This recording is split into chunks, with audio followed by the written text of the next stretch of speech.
5 cup. അടുത്ത കളിയെങ്കിലും ജയിച്ചാൽ മതിയായിരുന്നു. ജയിക്കും.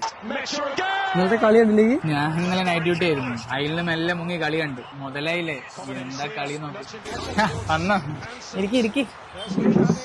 അവിടെ എനിക്ക് കുറച്ച് ചായ പറയാ. എനിക്ക് ചായ അല്ല, എനിക്ക് 7up. ഞങ്ങളടുത്ത് 7 മാത്രല്ല 5 കപ്പും ഉണ്ട്. ഇത് വന്നോണ്ട് എനിക്കിപ്പോ ഒരു കൂട്ടായി. നല്ല മഴക്കാലല്ലേ, നമുക്കൊരു സ്ഥലം വരെ പോയാലോ? സംസ്ഥാനത്ത് വീണ്ടും മഴ കനക്കുന്നു. ഇന്നും നാളെയും 8 ജില്ലകളിൽ യെല്ലോ അലർട്ട് പ്രഖ്യാപിച്ചിട്ടുണ്ട്.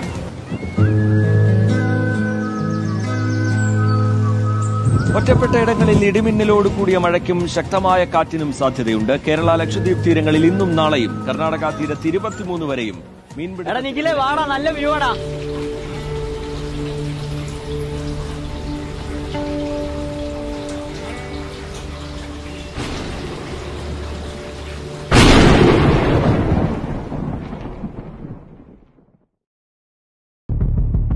എന്താ പറ്റിയത്? ഞമ്മക്ക് കേൾക്കൂല.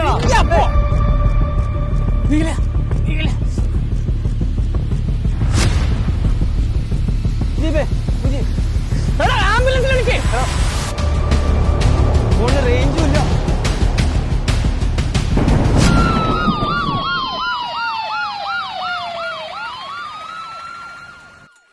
ഇടിമിന്നൽ ഏൽക്കാതിരിക്കാൻ നമ്മൾ എന്തെല്ലാം ശ്രദ്ധിക്കണം? വീട്ടിനകത്താണെങ്കിൽ വീട്ടിനകത്ത് തന്നെ ഇരിക്കുക. നമ്മൾ ചാർജിലിട്ടിരിക്കുന്ന മൊബൈൽ ഫോൺ, ലാപ്ടോപ്പ് എന്നിവ കഴിയുന്നതും ഉപയോഗിക്കാണ്ടിരിക്കുക. ഇനി വീട്ടിന് പുറത്താണെങ്കിൽ ഉയർന്ന പ്രദേശങ്ങൾ കഴിയുന്നതും ഒഴിവാക്കുക. തുറസായ സ്ഥലമാണെങ്കിൽ കൂട്ടം കൂട്ടമായി നിൽക്കാതെ, മരത്തിന്റെ അടിയിൽ നിൽക്കാതെ, ഇനി നിങ്ങൾ നിങ്ങളുടെ വാഹനം, അതായത് കാറിനകത്തെല്ലാം ആണെങ്കിൽ പുറത്തിറങ്ങാതെ ഉള്ളിൽ തന്നെ കഴിയുന്നതും ഇരിക്കാൻ ശ്രമിക്കുക. ഇനി ഇതെല്ലാം ശ്രദ്ധിച്ചിട്ടും ഇടിമിന്നൽ ഏൽക്കുകയാണെങ്കിൽ എന്തെല്ലാം സംഭവിക്കാം?